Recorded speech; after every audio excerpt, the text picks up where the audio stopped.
Ricky Spanish. Do you know what? You've mentioned Ricky Spanish there. We're started and all, by the way. You mentioned Ricky Spanish.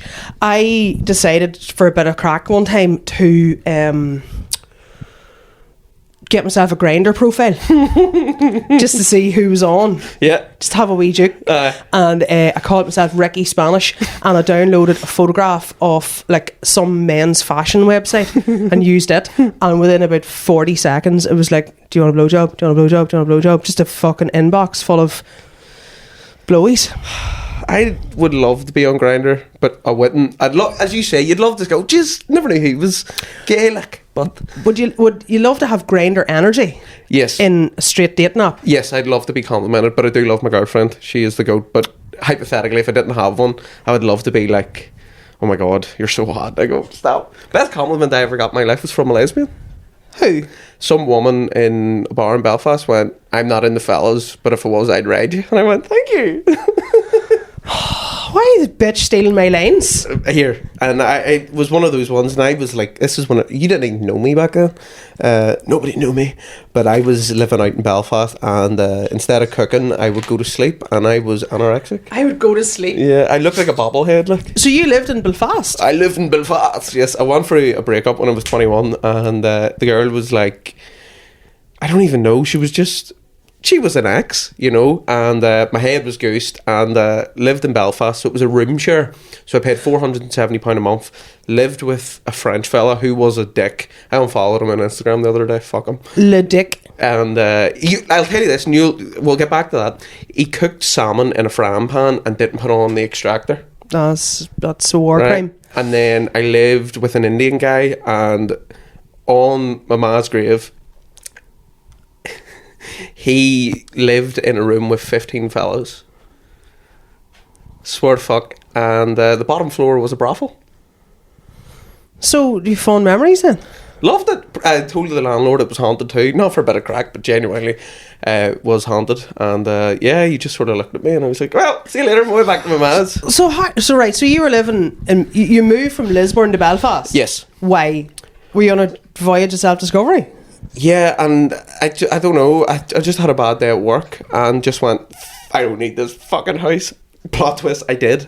And just randomly moved out. My man and I were like, alright, obviously expecting to see me come crawling back. But I did it, but like, it was the trenches. Because at that stage, I hadn't even started stand-up, and all my mates were in Lisburn. And I was really, really alone. So I used to just sit in my room, smoke joints in my bed. Because that was the other thing of independence, being like, I get to smoke joints in my bed, I'm so cool. And then you do it once, you go, I'm a fucking tramp. You are a smick, aren't you? No, yeah. Are you like, I think you want to be a smick, but you can't fully commit. Yeah. The Catholic guilt gets you. Correct. You know, I love Vermax, but I also love my dad, like. I have never seen a more stinking pair of trainers, and I've been slagged in the past for my trainer stylings, but these are fucking... No, but my uncle has them shoes, like, he's not 60. The toes coming out of them. Yeah. Which I should actually go back to Nike and be like, excuse me, what is happening here? Pure Charles Dickens feet. So you lived with... So there was 50... How many people lived in this house? So it was supposed to be one per room, and... But your mom was like, fuck it, 14 people came along, and I said, sure. Genuinely, here's how I knew, right? Which was also, this sounds like I'm spoofing, but I'm not. So I had a medium coming through the house, which is mad, because it was a room share. And there was a medium in the living room, and then these Indian fellas went to view the house. Bit of a red flag, because normally one person viewed the house, and there was, no joke, 14 fellas, Indian dudes in the living room. It's a bit of a giveaway, like. It is a giveaway. And I remember going to the shower one day, and I was like, that's really weird, you know, like, there's all different like pairs of shoes outside his room, you know, there's like Air Max, loafers, fucking size 12 size 12 flip-flops. Was there a moccasin there as well? Yeah, there was everything, right? And I'm like, something's not right there. Went to get into the shower, and there was like a 50-year-old Indian dude just with a full tash out showering. I was like, I should probably give him a ring. Rang the landlord, and he was like, yeah, you'll never believe it, there's like 15 fellas living in there. And so yeah, it was... Oh, the landlord knew, so he was alright. No, he hadn't a clue, and he was so embarrassed. He was like, here, you can go home, like, I'll break your lease and all. And I was like, don't even worry about it, like, I like it, like. And were you friends, any of them? Nah, I used to steal their food. I don't give a fucking saying that, because I didn't know how to cook at the time. What a very British I know thing fuck them to do. But but sure, I'm from Lisburn. Implying that I'm Protestant, but I'm not. No, I know, I got that. No, cheers. But I didn't know how to cook, so I used to just steal their food. But like, yeah, I was sounding off, like, but they just weren't my sort of people. Do you know what I mean? That sounds racist. No, I mean the guy, the French guy as well. You stole their food, but they're not your kind of people. That sounds. This is no. Reform burn. No, they were only, the Indians were only there for about 2 weeks. Then an English guy came in, and I just remember he aggressively was fingering his blade, and I could hear it, and I was like, "Fuck, I need to go home." Like, it's not fun. So how did that go? Whenever you come home, did we just like? I did the full year, the stint. Didn't get early release. Right, okay. Came back into my ma's with like 4 bin bags clothes. Went, wash these the fuck, and then just went in the room playing my PlayStation like it never happened. And did they say to you, like, you all right, son? Yeah, like... What did you see? What things did you see in Belfast? In Belfast! Like, genuinely, my dad was convinced I was, like, addicted to drugs because of how skinny I was, like. Like, you know me, like, I have a massive head. But, like, I think I was 10 stone. And I'm 6'2". Like, you're a tall guy. Yeah. But, like, you have, like, aged, not in a bad way. Yeah. But you've got, like... You look so different whenever I first saw you, which is about 2 years ago. It's crazy, like, because I had the shaved head, the beard, looked like a housebreaker, like, and now I'm did look, you were smick adjacent. Yeah. Soupy even used to say that. He said, you looked like a big smick until you spoke to you, and you're like, oh my god, this guy's a weirdo. Yeah, this guy's got ADHD and might be gay. Probably. No, I can't see it. Nah, I'd say maybe just, like, if I was gay, it'd be asexual gay. I'd just sort of lead them on. Go, Jesus, I love the attention. But I love my girlfriend. So you keep saying. Yeah, I love her, by the way. Yeah. But yeah, no, it was because we met because I'd heard whispers about a panic station Nuri. That's how I used to think your name was. Yeah, my name was Miss P Station. And I was like, oh, okay, hopefully I get meeting Vaughn Blade, like. And we pulled up to a gig in Armagh. Was it an Australian restaurant? Yeah, in Uluru or Uluru. I don't know how to pronounce it. I'm not Australian.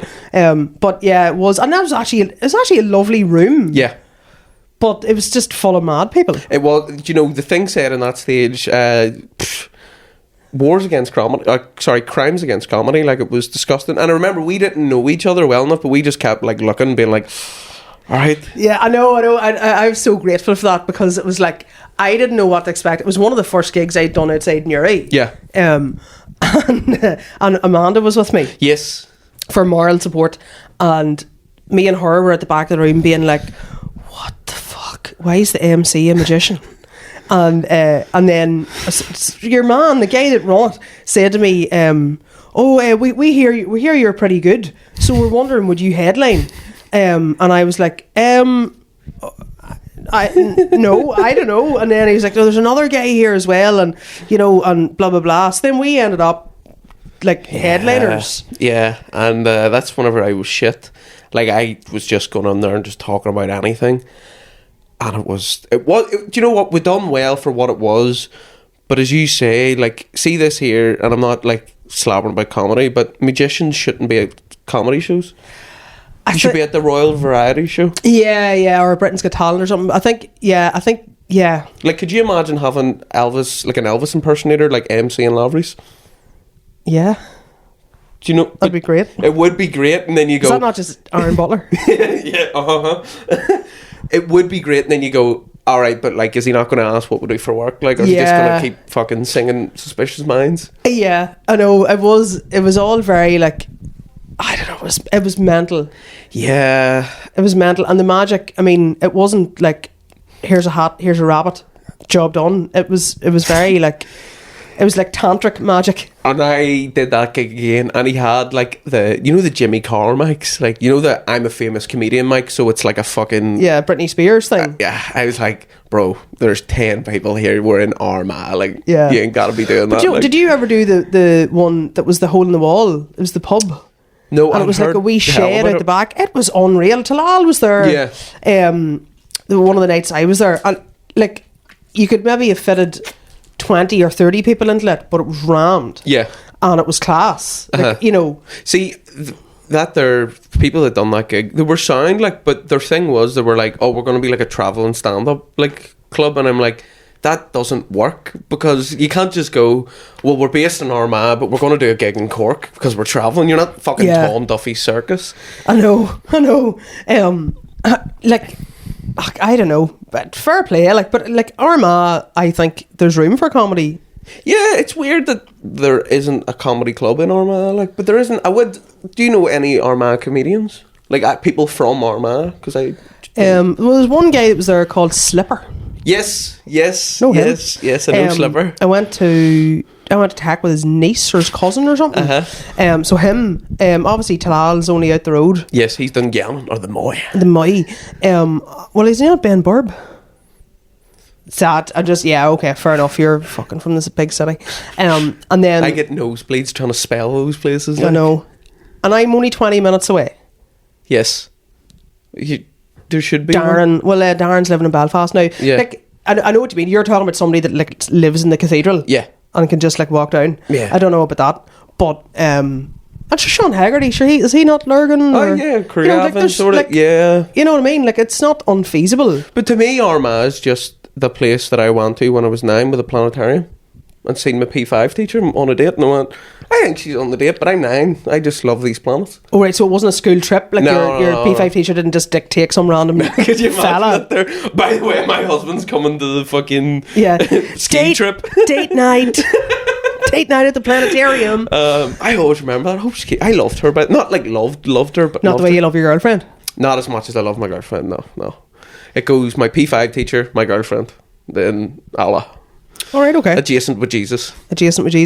Yeah, the planetarium is a vibe. I went for the first time like not that awful long ago. We didn't get great school trips. We went to Downpatrick one time. This is primary school. Like, we went to Downpatrick to see St Patrick's grave, but it was covered in nettles and stones and shit. It must obviously, this was probably during the Troubles. Nobody had obviously like got any money to like do it up. So I think like one of the teachers went and looked and went, boys and girls, I don't know. And then we were all like, sure, never mind. I'm just happy to be out of class. Yeah, and we just like walked back down wherever we were again and went and got chips. It was great. See, my primary school was unbelievable. St Aloysius in Lisburn, we had a P7 leavers trip where we went to Manchester, which is so Presbyterian of us. We had to pay like £400. We went to Alton Towers, Old Trafford, Anfield, done all this shit. And whenever you were P7, yeah, which that's is mad, unreal. Like, because also as well, like my ma sent me in with like 200 quid, like with half of being like, give that to your teacher. She trusted an 11-year-old with 200 quid. And obviously I just went, yeah, sound. So you had 200 quid spent in money? No, like to pay off half of it. Right, okay. But I always remember, I don't know if your mummy done this, but my mum, obviously she wasn't working whenever we were wee, and then she did curling in the community. My mum used to have a checkbook, and I used to my mum used to pay for the school weekly dinners all at once with a check. Right. And they fucking hated that, like. I'm sure they did. But I was also like, you know, some dinner lady probably wanted the cash so she could steal it and buy fakes. Yeah, going down doing the lotto. I'm pretty sure that's a Halifax one with 20 quid on it. Yeah, but it was check. Paying with a check. That's pure 90s, like, isn't it? Oh yeah. Was that even the 90s? Were you even born? When were you born? 2000. Wild, like. Shoot me. Good, of course, no wonder they didn't want checks. They've been trying to phase checks out since 2007 or something. It is really scary because, like, I'm 26 in 2 months. Oh no, that's absolutely petrifying. No, like, it genuinely is, like, because, like, you're nearer 30 than you are 20. Yeah. I had that realisation whenever I was 26. And you just sort of go, I still live at home, probably never getting the mortgage. I'm fucked. We're all probably gonna die soon. Like, not like I'm planning the fucking mass bombing, but like, you know, the higher powers or something. But it's just really, really terrifying because people go, oh jeez, you're doing really well with stand up, and you're like, yeah, that's all there is. Like, I have nothing else in my life. But that's not, you know, it's a good thing, but do you know what I mean? Like, yeah, no, I know what you mean. I have a job as well, which I'm very, very thankful for. But like, my dad had like, you know, he had a mortgage, he had a child, you know, he had a wife at that age, and now he's miserable. Yeah, but like, yeah, I suppose it's all relative. But yeah, like years ago, like my mum and dad were married.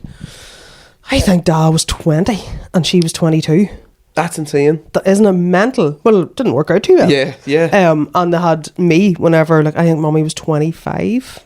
Like, that's mad. Like, you'd have been 30, or you'd have been 5 and your mum's 30, like. Yeah. That's such a weird thing. Because, like, even now, like, I have mates that have, like, kids and they're, like, 5 or 6. And I'm like, man, like, that must be so fuck. A lot of people, you know, be like, oh, Jesus, he's had a child, his life's over. Like, it must be so terrifying, like maturing and being like, oh, fuck, I have a child here. I can't. Yeah, like, I don't know, I couldn't Big concentrate. respect. Like, I have a friend and he's 2 kids and he's my age and, like, he's so close to being a chartered accountant and he's, like, my inspiration because he's, like, 2 kids under 2 and he's doing his last exams for accountancy and he done that whilst having kids. And I'm like, fucking fair play to him, man. Some people just do it. Yeah. Just do it. They don't think about it. Yeah. See, that's it. I would overthink every single thing. Absolutely. I would 100%, if I had a child, I would get fed up at some stage and I'd leave it in a phone box and be like, that's me done. I think I'd be one of those people that, like, drove their kids into a lake in the 80s. Like, do you know one of those ones? Yeah. Just the curly hair. You know who I'm on about? They look like RE teachers, like, just drive their fucking kids off the moor and go, I can't do this anymore. Yeah. Yeah. That's dark. It is dark. That's dark. Yeah. I don't think you would. I think you'd be a very good daddy. Do you know what, Leanne? I'm in no rush, but I can't wait to have kids. I think I'd cry every single day of happiness. You absolutely would, because you are so gay. Yeah, I am. I'm gayer than Christmas. I'm actually gayer than you. You are much, much gayer than me. Yeah. Yeah. I could just imagine your Instagram. It would just be wholesome. Do you know who's wholesome as fuck and it actually gives me life? Yeah. Paddy the Baddy. Yes. If you put his Instagram beside that other tramp from Ireland, your mom himself, who I absolutely hope gets kicked to death in the octagon. He will. If you put them beside each other, like, McGregor's there on a yacht, and the children aren't looking at him or anything. They're just they're just there. And Paddy Baddy's there at, like, Alton Towers, or he's in a swimming some shit. Like, you just know, like a leisure pool in, like, Liverpool. Yeah. And he's got the 2 kids, and he's holding. They've got the wee rubber rings on and all, and they're pulling wee stinking faces and everything, you know. And you're just like, you, sir, are a fucking legend. But that's what, like, I always think of my dad too, and I go, you know, like, we're going to deep it here. Like obviously I was 11, my mum got sectioned for a year, and my dad, like, had to step up, and I was 2011, so, like, mental health was still like, oh jeez, he's bad with his nerves. And it's like, no, he's a paranoid schizophrenic. Like, he's cooked. Do you know what I mean? And, like, my dad had to, like, fair enough, my sister was 16, but I was an 11-year-old, and he had 2 kids, and he had to be like, do you know what? Yes, your mum is very, very unwell, but we're still going to the cinema, taking you out.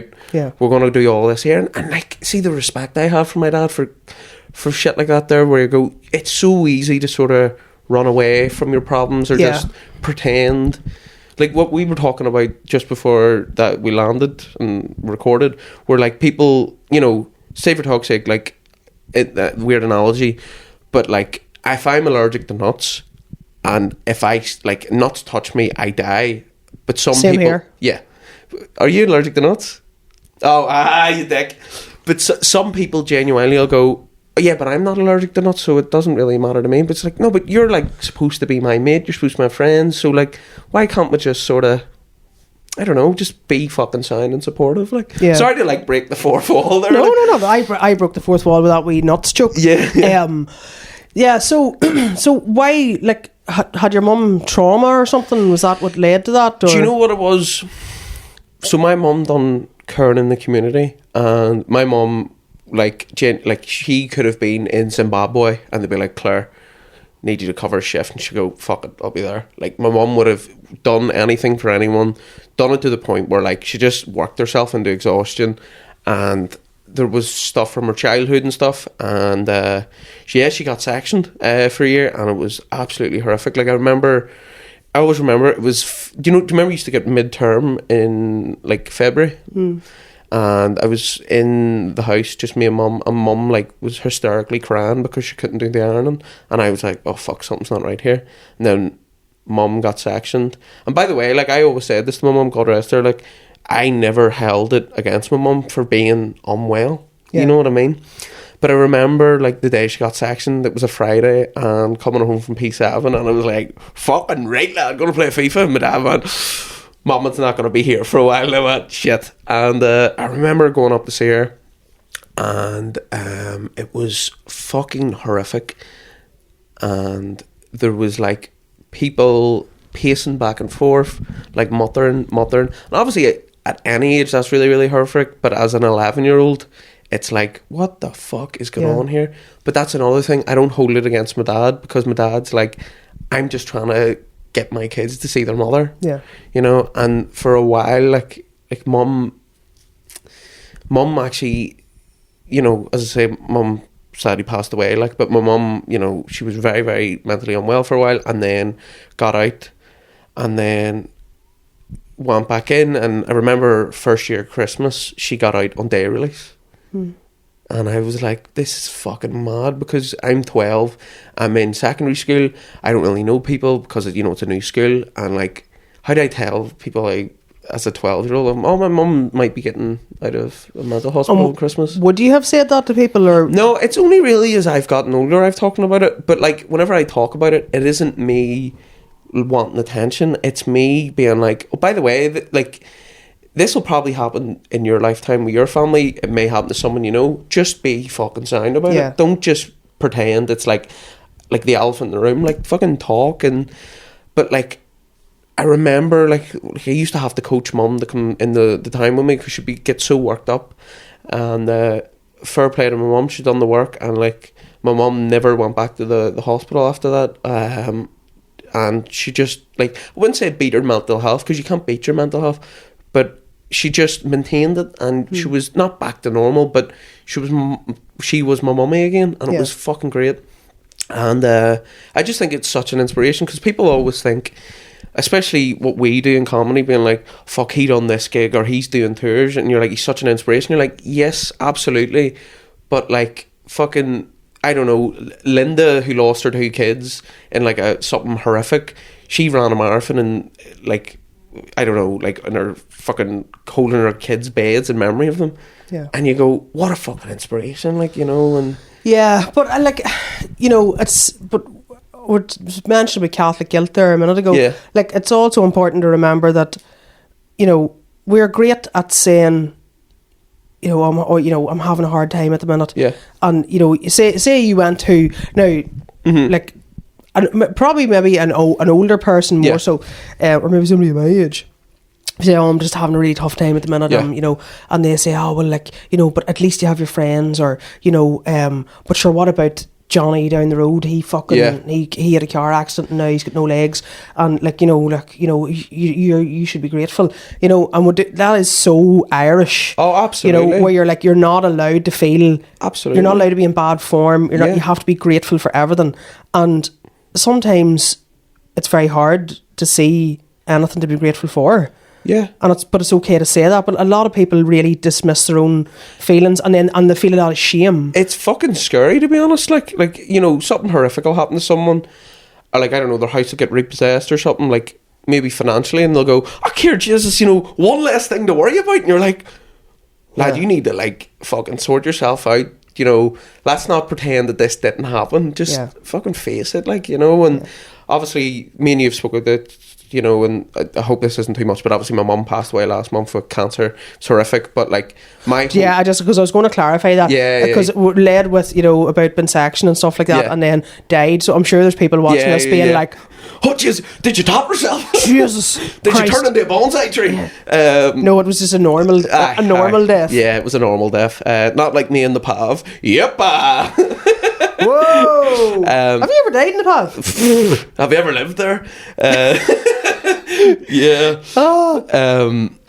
But my whole attitude to life has changed, and fair enough, your grief journey it's fairly new, but like, I'm so grateful for everything in my life, like having friends like you, acquaintances like you, people I know like you, and like my girlfriend who I love, I don't know if I've mentioned that, my friends.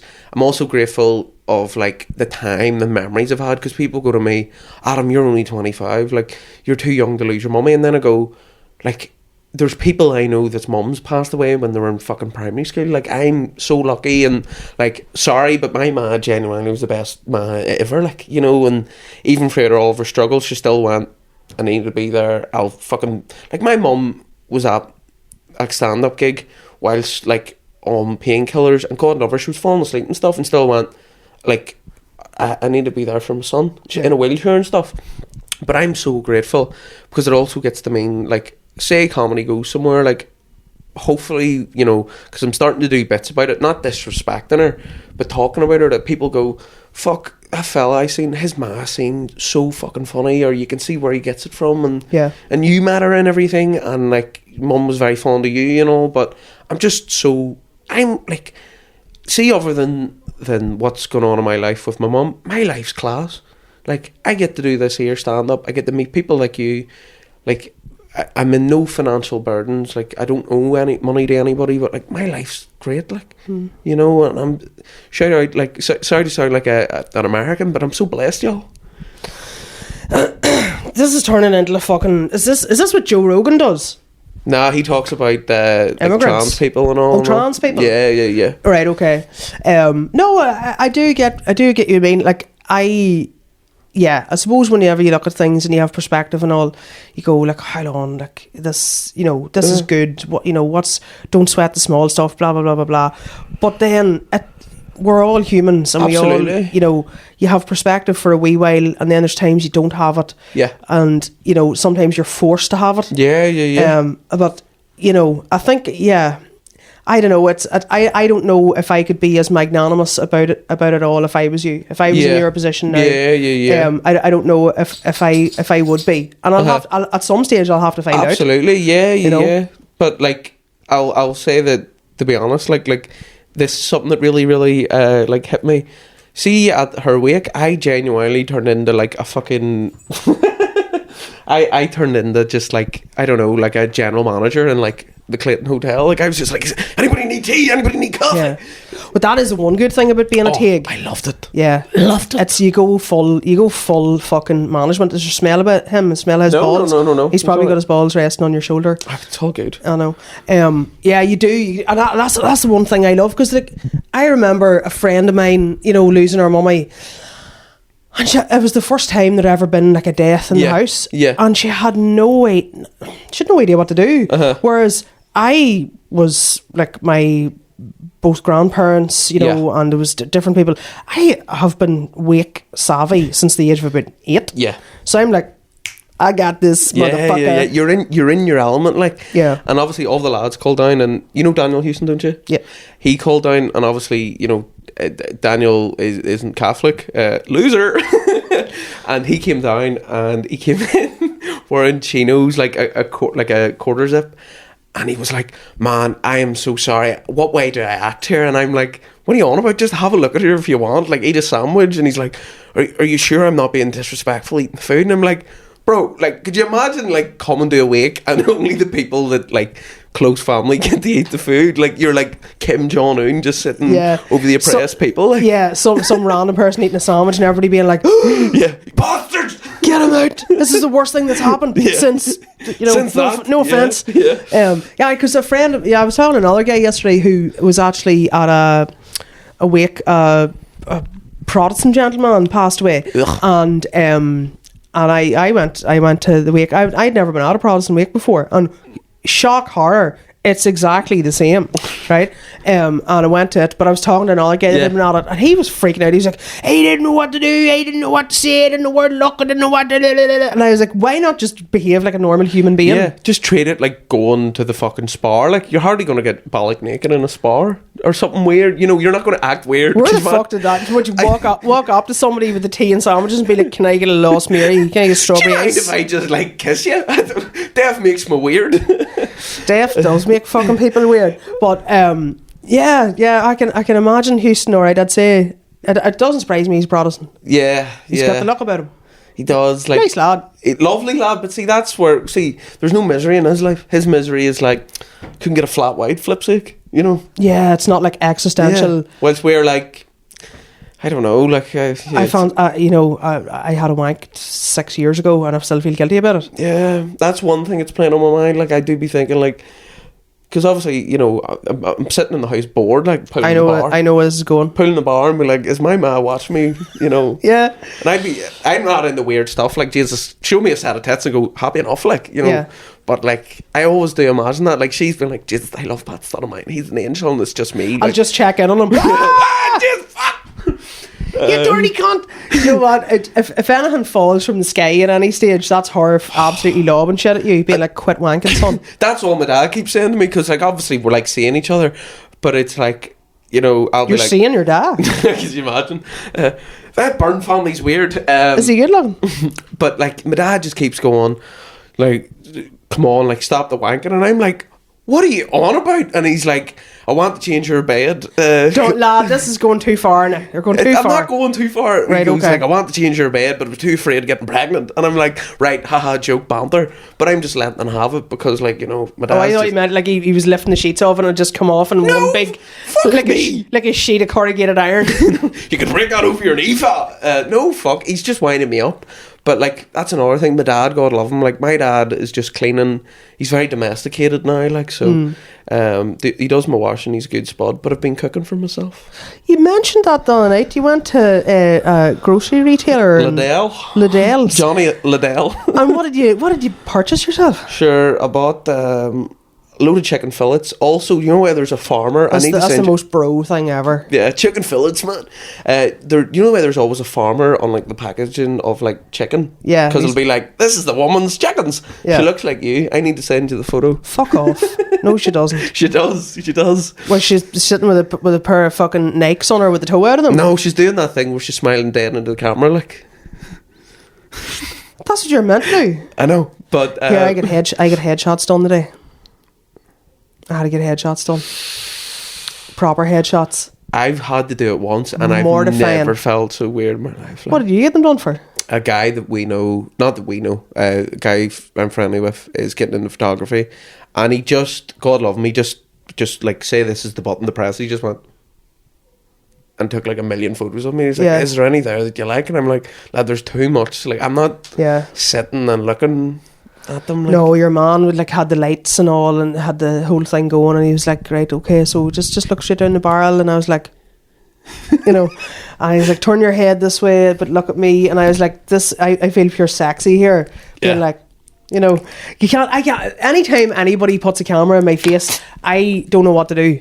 And I take photographs, right? And I feel like a hypocrite now, because people will be like, and I'm like, alright, just relax, just be natural, just, you know. And then I'll tell a wee joke or something, and they'll have a laugh, and I'll be like, and then they're like, alright, she is nice.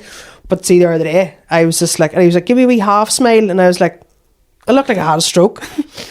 Do you know what I think is really, really silly too, but I love it about stand-up? So obviously everybody that does stand-up is some way on the spectrum. Yes. And you'll get your photo taken, and as you say, nobody knows how to behave. They'll just go, and like, they're like people's headshots. Sorry, Jesus Christ. They'll never be like that, or like the right wiping. Yeah. And they'll go, yeah. And you're like, that guy's an edgy comedian. Yeah. Or like I'm crazy. Or like the guy that got, like, I don't know, said the N-word on stage. His headshot's like, or duck tape. Yeah, yes, that's the one. Like, or there's always a guy like, and he's like, say I'm on the ground, and he's like this.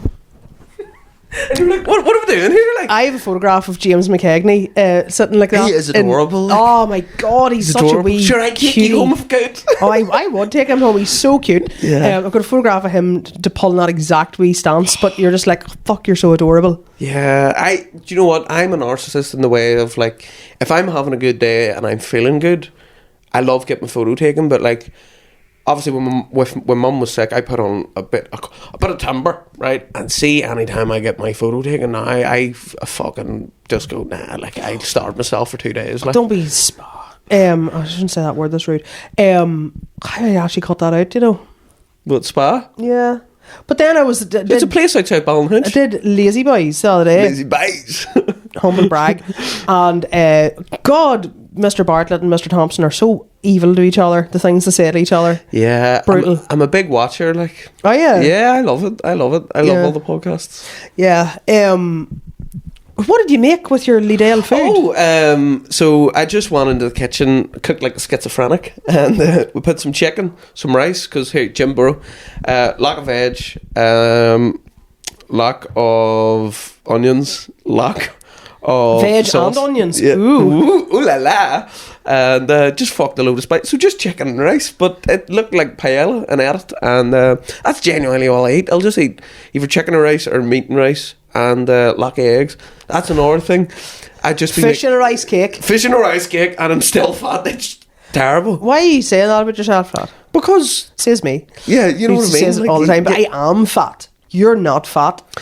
No, but I sound like a Sikh. But like my dad will be like, "Oh Jesus," that's another thing. Mum used to go, "Oh, I got you medium tops. I don't think they're going to fit you." And I go, "Great, thank you, great." My mum was horrible to me, but in a joking way. Like we had this such a really funny relationship. Like she used to be like, "Yo, shepherd's pies for dinner," and I go, "Right, I'm way up to hang myself," and she go, "Fucking make sure you do it right." Like, and you know, we had that there sort of laugh. She called me Jeffrey Epstein one day, off the cuff, and just went, like, hang yourself.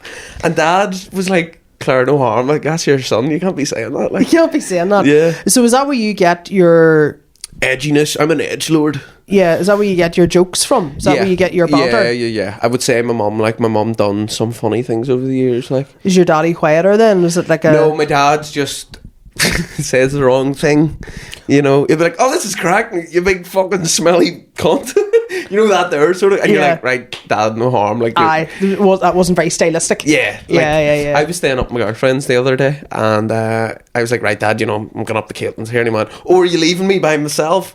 And he kept saying it like a joke, obviously, and I was like, "Dad, that's manipulative. You can't say that." And he's like, No, I'll just be here by myself, just me." And I'm like, fuck's sake. And I had to be like, "Right, Dad, I know you're having a bit of crack, but also like it makes me feel bad." Like, Yeah. yeah. Oh, no, parents are a laugh. So what's the crack with your sister then? She's older. Yeah, Cora is 32. She looks like... Did you ever watch the movie Brave, the Disney princess? No. Nah, Jesus. I stopped watching Disney movies after like Aladdin. Well, no, maybe The Lion King. Aladdin. Aladdin's fucking is the best movie. So she's just big, long ginger hair. She's lovely. Like, she's my sister would be very, like, she's 2 degrees, and I left school with 2 GCSEs. She went to grammar school. I failed my 11 plus. What's your 2 GCSEs?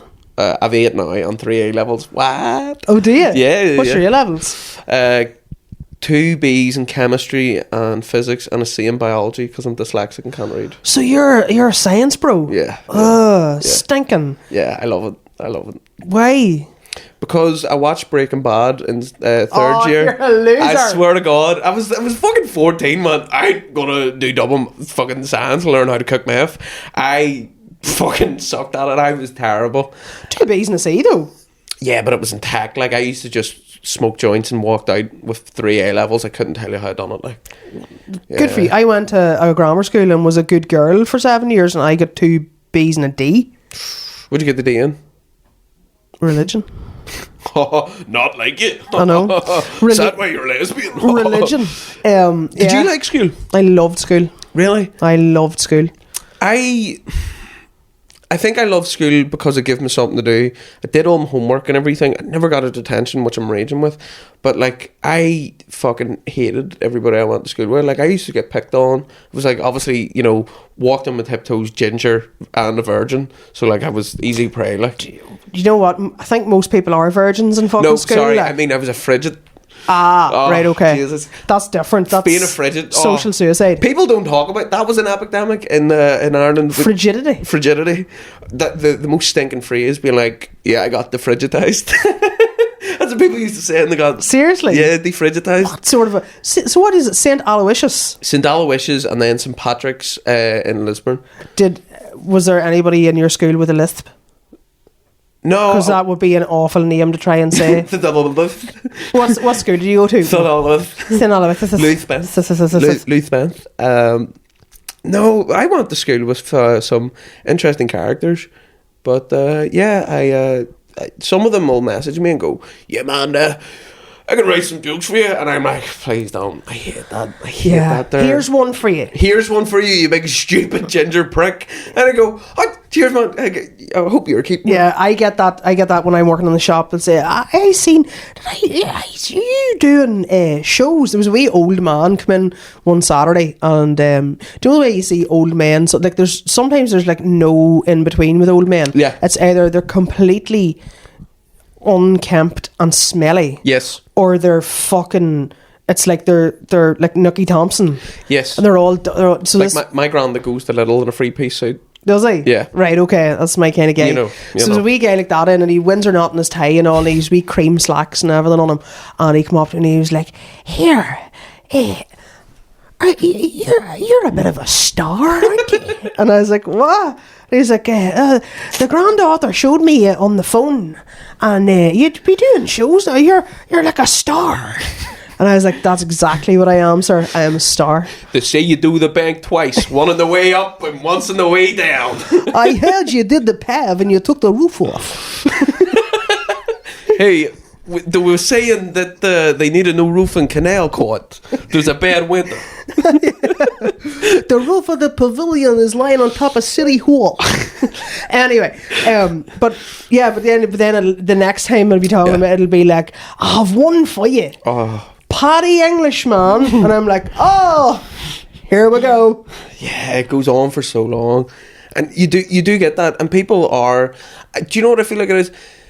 People still think that stand-up is something that, like, I don't know, like your ma has to cut off her second toe for you to do. Like, people think it's like an exclusive thing, when in reality, like, if you actually seen what's behind the curtain, you'd go, oh, you people are fucking crazy. Like, yeah, especially in the early days. Like, Leon, like I remember my third ever gig was in Oma. There used to be a gig in Oma, and it was a Father's Day bash, and it was all day. And whenever I was on, there was 2 people, and I jumped in the car with a bunch of people that I didn't know that are just going to the same place. Father's Day bash. There was 2 people, and I remember I'd never been in Oma in my life. Andy Malone in the Starbucks drive-thru. Is this fucking flat white blessed? Is this made by a white man? That's enough of that now. That's enough of that. That's enough of that. Down with that sort of thing. But I just remember starting this, and I was like, I've told enough people I've done this. Like, where was your first gig? Pav. Right. Pav. And like, people go to me like, oh, do you love stand-up? And I'm like, I love it. It's my favourite thing in the world. But like, we can never stop, because as you say, older people will know you from the shop or come in and go, where's your next gig? If you just randomly go, yeah, I don't do it anymore, people go, why? Oh yeah, but that's like everything else. Like, you know, people can't understand also that you may do more than one thing. Oh, it's crazy. Like, so like, I could be taking photographs at a wedding. Yeah. Like, and I've done that before, and somebody will come up and you, is this what you're at now, McCooey? And I'm like, oh, yeah. And, oh, when did you start doing this? I'm doing this for about 10 years. Oh, and do you not do the counselling anymore? And I was like, no, I do. Oh, but you're doing this now. And I'm like, yeah, I'm doing this today for 8 hours. Yeah. Tomorrow for fucking 4 hours I'm going to be counselling, or I'm going to be working in the shop. You know, and they're like, it's crazy. Like, people even go to me, they go, so all you do is comedy, like, you do nothing else? And I go, no, I have a job. And they're like, why aren't you putting your eggs in one basket? And I go, because it's not feasible. Like, yeah. And they go, well, when will you be full time? And I go, I don't fucking know. Like, when, I don't know, when's Cuba not going to be a communist country? We don't know this sort of stuff. Like, people love, like, you know, whenever they get so nosy as well, and they go, and what's Shane like? Yeah. I bet you he's a dick. And I go, no, he's probably one of the nicest guys ever. Alright, calm down. He's not going to raid you. I was meaning because he done the fundraiser for my ma. Cheers. Thanks. So did I. I know. So did I. You turned up like a ginger gawk wand. I am. Here to tell a few yarns, and then I'm fucking off. Yeah, exactly. Jack McGee told me my glasses were lovely, and I was like, yeah, right, Jack, you wee ride. Yeah. He's a wee fitzo, isn't he? He's alright, like. Right, calm down. Why are you acting hard? Like, this is what happens. The camera turns on, and you're like, you see, you say you're this. Like Gary Barlow, and I'm Robbie Williams. Fuck you! I'm not Gary Barlow. You are. The talented one that wrote all the songs and got all the money. Yeah, but who gets all the fucking the legacy? Who does everybody think of and take that? Gary Barlow. Nah, Robbie Williams. No. Who's got a movie about him being a monkey? Robbie Williams. Correct. But what were we talking about there? People being nuts with people being nuts. Like I remember. See, so did you obviously message Luke and be like, "Can I have a spot?" So, bit of a funny story, actually. And so I knew Johnny Bow for years because I worked in barbershops in Lisburn, and I always knew Johnny Bow. And I followed him on Instagram and seen that he was doing comedy. And it was just before I moved to Belfast. And I was like, how do I start stand-up? Because I was doing MMA at the time, because I came out of lockdown being like, I can beat the fuck out of anybody. Shocker, I couldn't. And I sparred this 6'9" Polish heavyweight guy, and he just beat the shit out of me. Like, I couldn't talk. Like, I was like, ugh. And I remember just getting I'll cage warrior burn. Yeah, it was terrible. Like, I just remember just constantly getting battered, and I was like, I'll get good one day. Like, didn't. And I remember being in the barbers and seeing Johnny, and he's like, how do I start stand-up? And he's like, text Luke McGibbon on Facebook. And okay. Yeah. See, that takes balls. You see, not that I skipped that, but like, obviously, because I had my own fucking, me and Darren, like, it was Darren's, brainchild, my venue.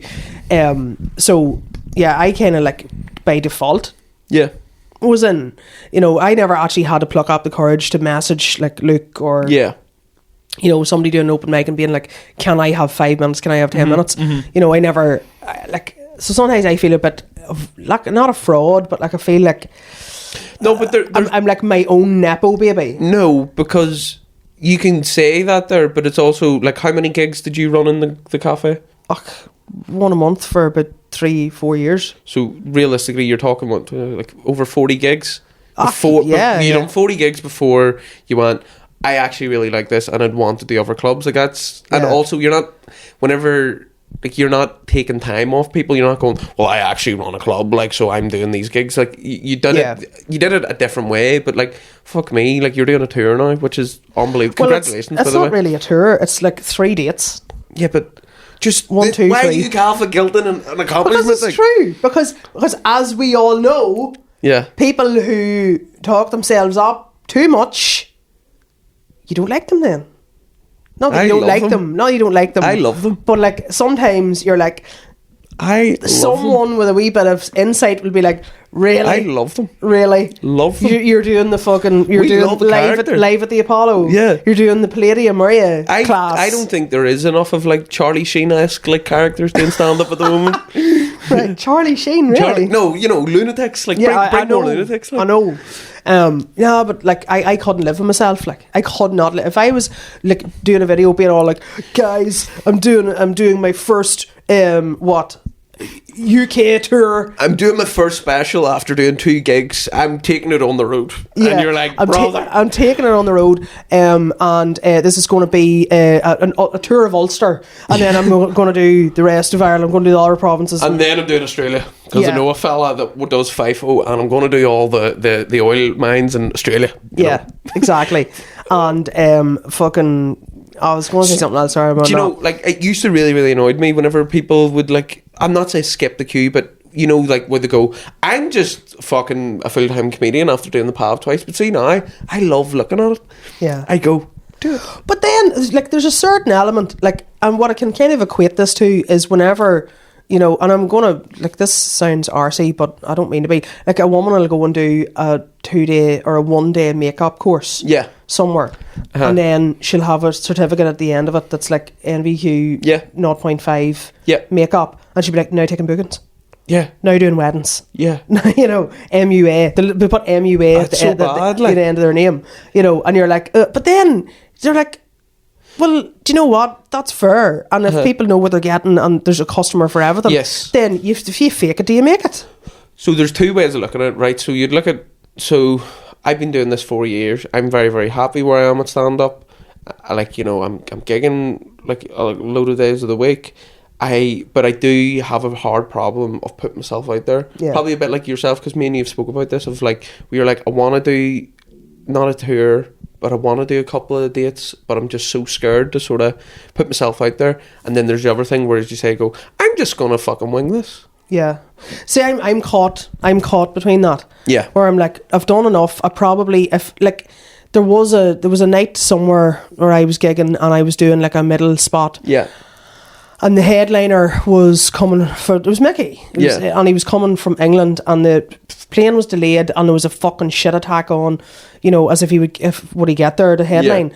And it was Diona was running it, and she was like, this is getting near the knuckle here. We're at the interval and there's no sign of this boy, and he's bombing it down the road from Belfast.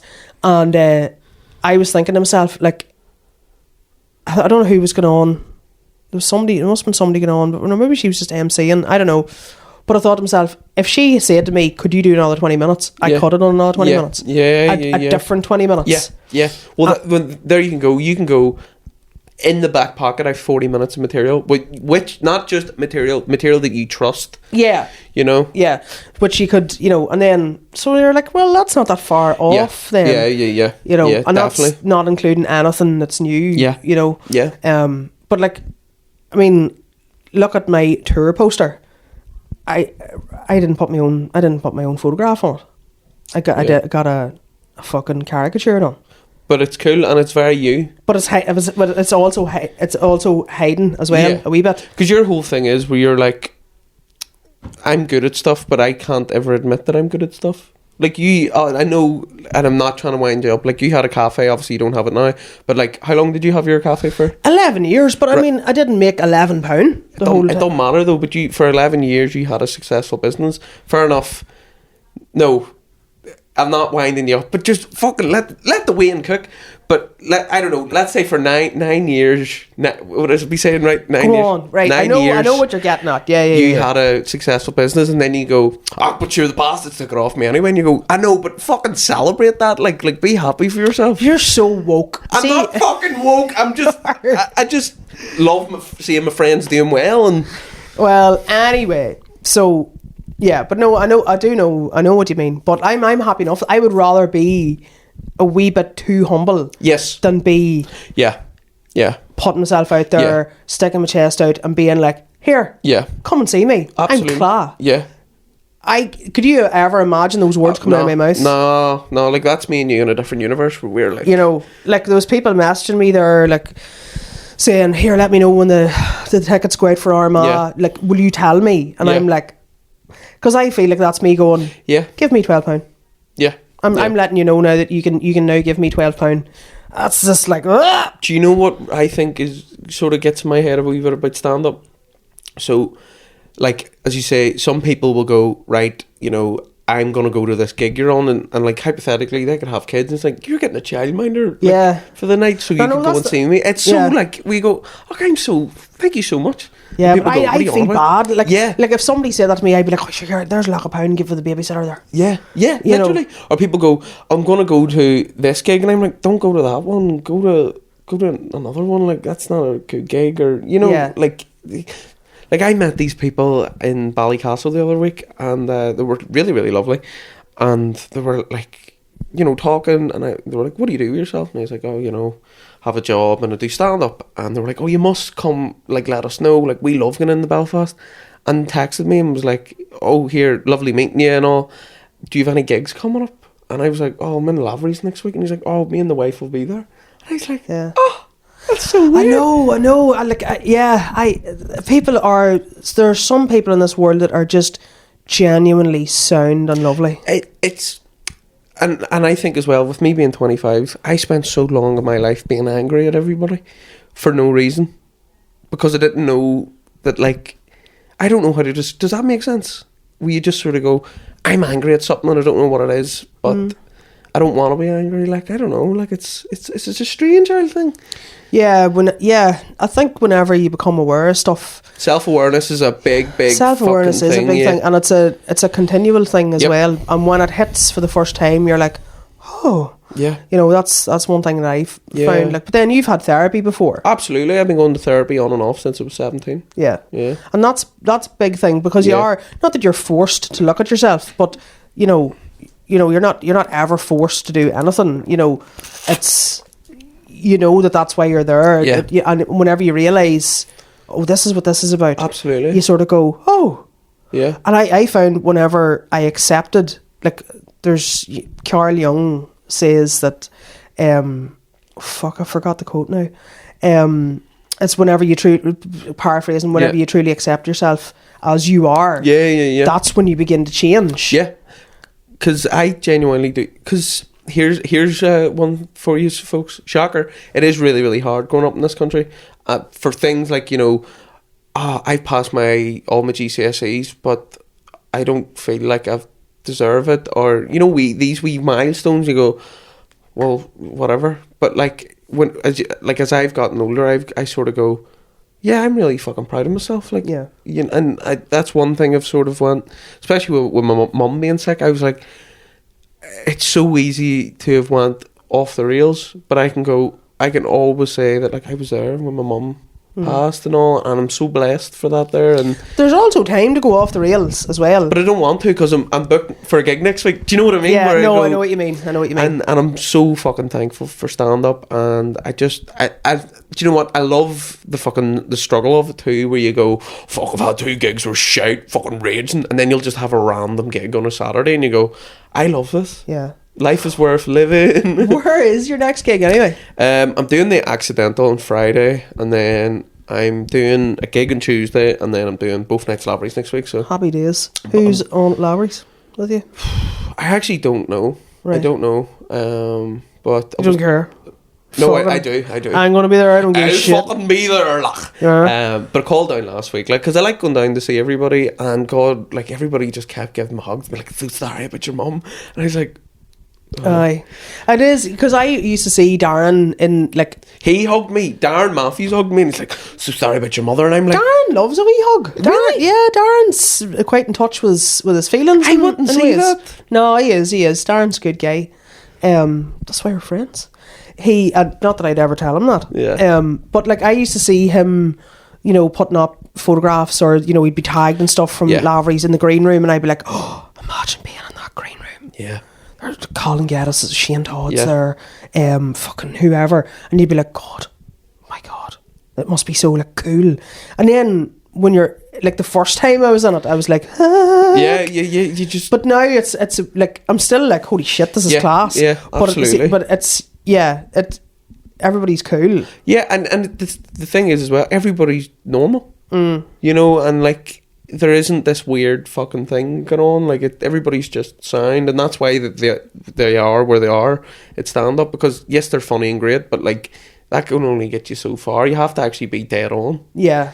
That is very true. That's a fucking metaphor for life and all. Like. It is a metaphor for life. Yeah. How did you get on in your big, massive gigs that I was not jealous of at all whenever you were in the Olympia in Dublin and in that place in Galway? Yeah, it was good. It was good. It was great. How many people? I'm going to see Jessie Ware in the Olympia in Dublin in December. So, and what is there, 1,000 people in it? 1,240.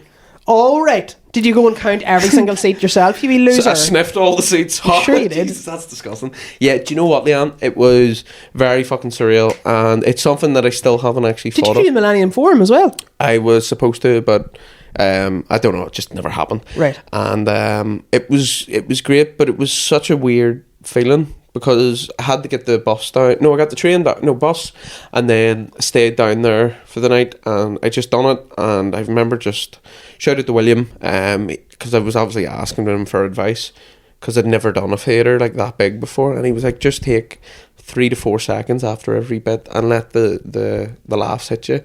And I just done what he said, took my time, and like, this is not me being an egomaniac. Had the best gig of my life. I just loved it, and that's also 4 years of busting my balls, going to all these fucking like places I've never heard of in my life, and it was just so surreal. And Kiamla. And shout out to Serena, thanks again for having me. And then I got to do it again in Galway, and I loved it. Now the Olympia was better, just because it's the fucking Olympia theatre, like. But it was such a mad thing where you just sort of go, what am I doing here? Like, like you done the Grand Opera House, didn't you? Did you go out on the stage when the house lights were on? Yeah.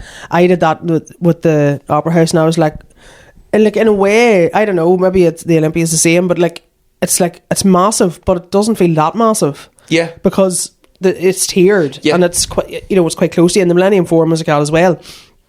So it actually feels more intimate than doing, say, the likes of like Mandela, where it just stretches out, or like Newry Town Hall, just it stretches out, big high ceiling, And yeah, so I was like, fuck, this feels good. But yeah, the whole 3-4 seconds thing, you do have to wait. Absolutely, yeah. You know, and it is weird though.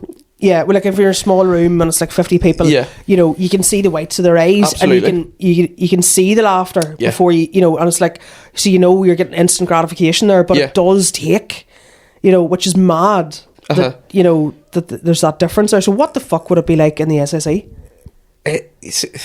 I genuinely have no idea. Like, 'cause that's is it 7,000? Something like that, yeah. Something mad, and like you just you see pictures of it and you go, oh, that would be mad, but like doing it, fuck me, like you'd probably have an erection for 4 days, just be walking around. Do you know what? I probably would even have an erection for 4 days. You just go, what the fuck, like, and it's so crazy, and that's something like, see, whenever I done the Olympia, I was like, do you know what? I hope to God I can do that again. And whenever I done that gig, I did a gig on the Monday to 4 people. Do you know what I mean? To sort of humble myself, and like a lot of people have this impression where you go, well, you're doing these big gigs and stuff, so you never do the wee small ones, and you're like, the small ones are the open mics and stuff, they never go away. Like, you have to do them, like, you know, in order for you to maintain, get better. Like, what's your favourite ever gig you've done? Anytime I've been in dailies, it's went really well. I love dailies. It's went really well. There was one in particular that I did that I didn't have time to shite myself about. Yeah. Teresa was sick. And Connor messaged me. He was like, here, Teresa's sick. She was actually supposed to do a gig with me down here in Newry, like a charity gig. And she had to pull out. And I was like, fuck. You know, and she was mortified about it and all. And then I knew she was doing dailies then, like, the next night. Or it's Friday night, isn't it? Yeah. Yeah, so it was a Friday. And I was like, God, she's in dailies. I wonder what way that's going to work. And then Connor messaged me on Friday. He was like, here, Teresa's not well. Can you... And I was like, aye. And I had a great one. I had a great one that night. Although, where was I? The Mac. I was in the Mac there on Saturday night. It went well as well. But I didn't realise there was as many people. There was like 300 odd people. I'd never been... I've been in the audience at a show, but I've never, you know... But it didn't feel like it. It felt because, you know, the front rows are quite close to you and you were able to like have a bit of banter and stuff.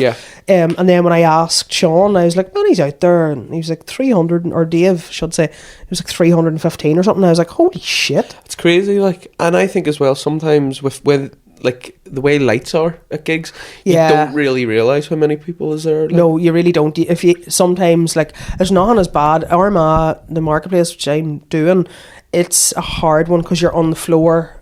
Okay, and so there's no stage. You have no stage in the studio, in the small room, and it's very hard.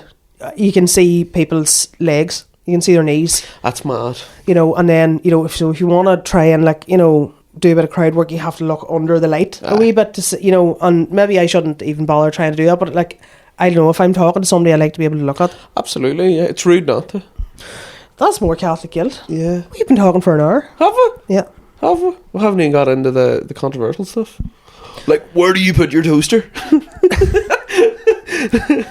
Do you know what? It's so true though. Yeah. It's so true though. But that's getting old hot now, isn't it? Like, it is. And to be fair, the best toast you'll ever make is under the grill. Oh. Yes. I have. Do you want something? Wait till I tell you. Fuck, do I have a recipe for you? It isn't a recipe, it's steps. Steps? The band? I wish. One for sorrow. So you're showing your age there. Like, I only know Step Up, the Channing Tatum movie. Fuck off. Right, go on. So, right, soup. Yes. Yeah. Nice lad. Well lad. Toast 4 pieces of bread, right? Butter. Bit of cheese on her, right? Cut a tomato. So cheese and tomato. Put it under a grill with your soup. Thank me later. So it's a grilled cheese.